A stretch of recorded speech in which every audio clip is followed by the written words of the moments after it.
Daisy, who are you and what do you do? I am Daisy Kelliher and I am Chief Stew on Below Deck Sailing and soon to be Below Deck Down Under. What was your very first job in yachting? My very first job was, it was a sailboat, a 34 meter sailboat based in Antibes, which I was sole stew. First mentor? Mentor? My dad? How do you prep before your first day on a new boat? I don't do anything. I just turn up and be my charming self. What early mistakes were huge teaching moments that got you where you are today? Definitely being late and being told that I was going to go nowhere. That was traumatic. I learned that. Definitely learning to handle my hangovers at work. That I definitely learned. And yeah, learning that it was easier to go with the grain than against the grain. What life experience outside yachting shaped your leadership style? My childhood, going in and out of boarding school and watching my dad have a great work ethic. Be honest, did you nail your first Below Deck audition? Yes. I knew I had it as soon as I spoke to them. What's the strangest thing that's happened to you? Oh, the strangest thing? I don't think anything strange has happened to me. I'm always kind of ready for anything, so it just feels normal. The craziest moment that happened when the cameras weren't filming? Oh, there's a lot of crazy stuff, but you need to pay me to find that out. One thing on the show that's changed you the most? Probably my whole career trajectory. It's working in TV media. It's something I've never done before or thought I would do. So that's really changed my whole life. How accurate is the show's portrayal of yacht life? I think it's an accurate portrayal. It's just over a longer period rather than this is very condensed in 6 weeks, whereas on a normal boat, this might happen over 3 years. One moment from the show that still makes you cringe? Oh, any make-out session. Out of the entire Below Deck universe, one captain you'd love to work with? I was super happy I got to work with Glenn and I love working with Jason. Wildest off-shift moment you've ever had? We had, while we were sailing from, I think it was Italy to Croatia, the engineer pumped out black water instead of pumped in, which means all the toilet water came out into our cabins through the toilet. So while we were at sea, we had to clean this all up, which was an experience. What's the worst crew meal dish you've ever had? Oh, I've had so many craft crew meal dishes. I think I've had like waffles with which, okay, in America that's normal. That's not normal in the UK, and it wasn't nice. I can't think of any now, but just like random combinations, like eggs with, I don't know, like pasta or like, I don't know, weird combinations, yeah. 3 people you'd love to have on your crew? Out of Below Deck or Anyone. in the world? Ooh, I would love to have Louis Theroux. I think he's amazing. I would love to have Jennifer Lawrence because I also think she's amazing. And I would love to have Bridget Bardot. Your new podcast, Yacht Mess, what inspired it?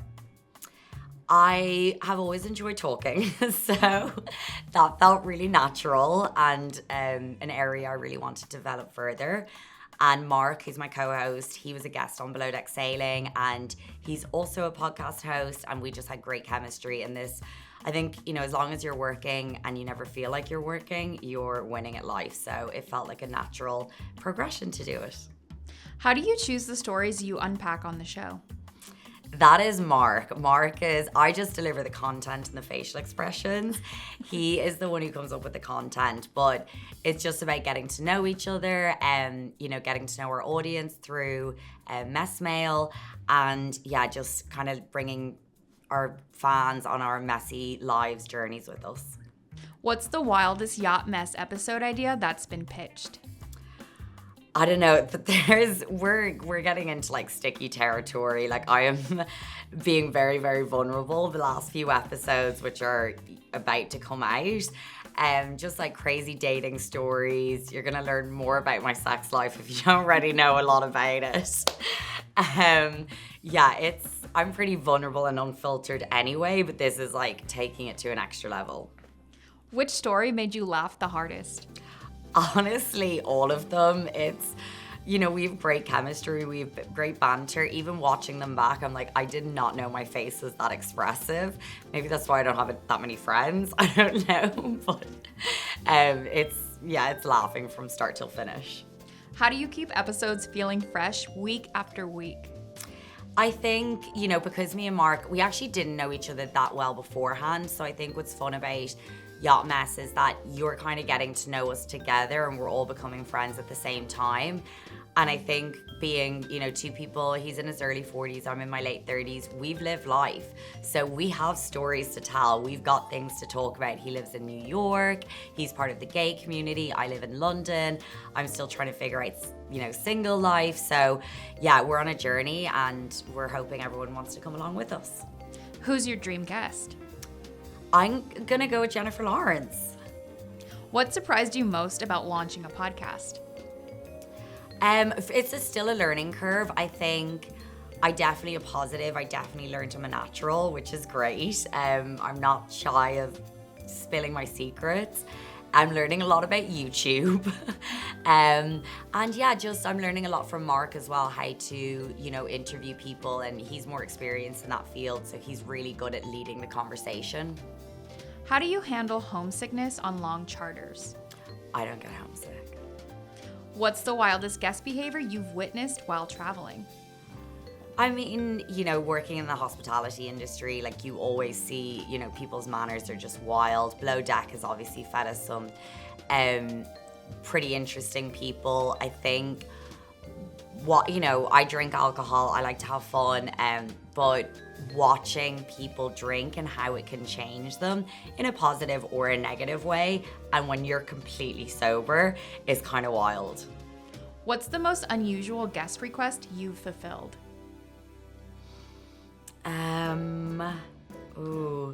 They never feel that weird to me because it's just what yachting is. I did on Below Deck somebody asked if we could stop making the boat move. And I was like, we're at sea, at anchor, there's not really much I can do. That is the weather. So that was interesting. Worst storm at sea story you can share? I've had some pretty scary at sea experiences, definitely at the Med. It can be really unpredictable. You can get gale force winds quite quickly. So definitely in my younger years, when I was kind of more around the Med, we had some pretty scary. I mean, I always felt safe because I had a great crew, but especially being a stewardess, when you don't fully understand when it's dangerous. But we've had times when we've had to call into ports to get shelter, been turned away, and we're like, it's 40 knots of wind. Surely you can take us in for the night. But I clearly survived. Top 3 items you always keep in your cabin? Definitely sunglasses, definitely sun cream, and definitely cute clothes for cute ports. How do you stay healthy while constantly traveling? That is something I really struggle with. It's not easy. It was easier on a yacht because even though we traveled, we still had home life. So it was more routine. But since I've joined Below Deck and my traveling has changed and it's a lot of flying and airports and hotel foods, I do really struggle with it. And it's something I'm constantly, don't eat the plain food, and then I've just eaten all the plain food. So I don't really have any tips for that. Just constantly trying to keep active and trying to be aware of what I'm eating. Any places you'd never go back to? Though that's a tough one. No, I would probably go back to most places, some more than others, but I think everywhere has something to offer for different reasons, and I can't think of really anywhere that I'm like, there is no way. I'm a pretty open, chilled person, so if somebody really wanted to go somewhere, I'd be like, yeah, I'll go. What's the best leadership advice you'd give a new chief stew?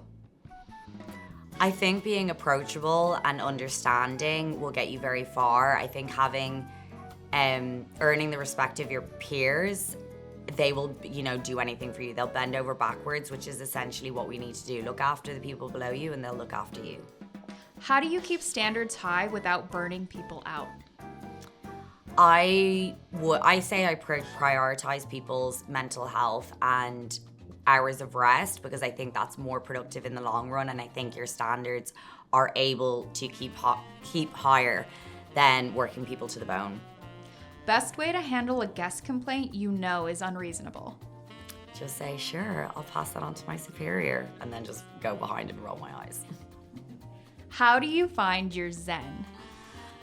I love to sleep.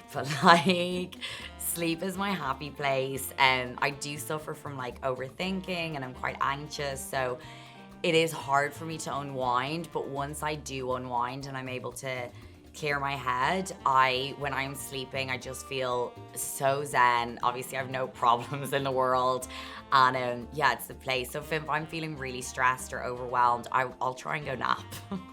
What's one habit you wish you could break? Oh, probably umming and awing and saying annoying words like perfect. Who do you turn to for honest advice? Ooh, that's a tough one. Maybe my old showrunner. She's pretty honest with me. Or maybe my roommate. What's a recent small win that made your day? Ooh, a small win that made my day.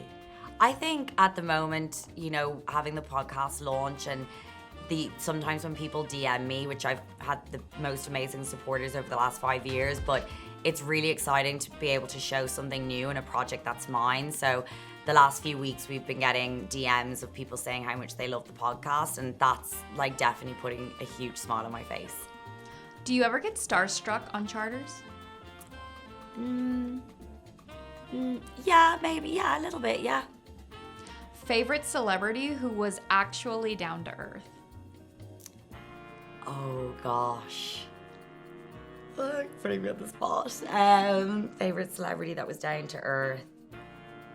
I can't think. Sorry. Earliest memory in life?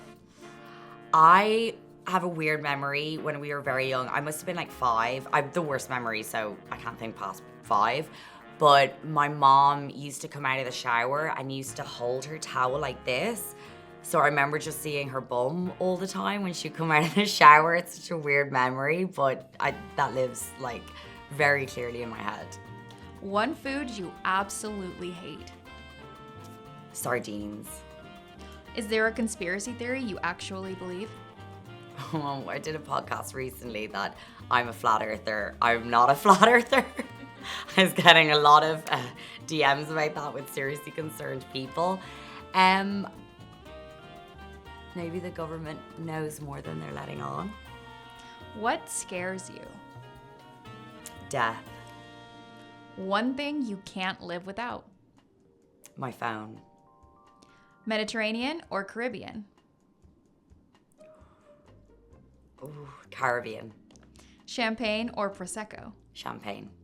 Weirdest thing in your purse? I definitely don't have anything weird. You're granted 3 wishes. Go. Oh, for my friends and family to have health, to be rich, and to find love. Weirdest DM you've ever gotten?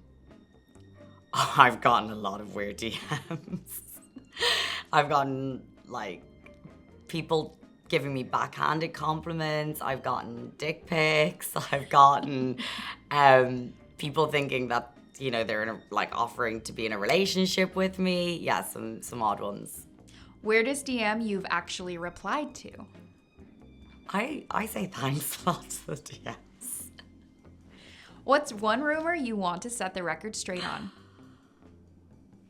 Me and Gary were never in love. We were never in a relationship. Last lie you told?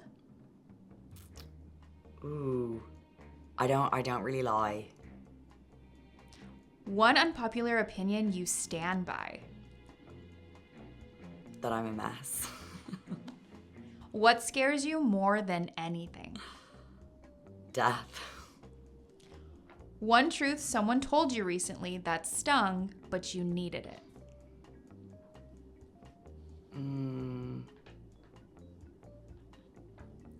I don't really have one there. I think I'm quite self-aware. There's nothing really anyone can tell me that I haven't already told myself. If you could give your younger self one piece of dating advice, what is it? Don't take love for granted and just assume it will happen. You definitely, I think for our generation for sure, you need to work at it. Whereas I just presumed it would just happen. I was just like, surely I'll just meet some guy in a plane and we'll get married and have kids. It's not how it works. What do you want the viewers to know? That it is not scripted. What's your rating of the sit? 10 out of 10. Oh, back to London I go.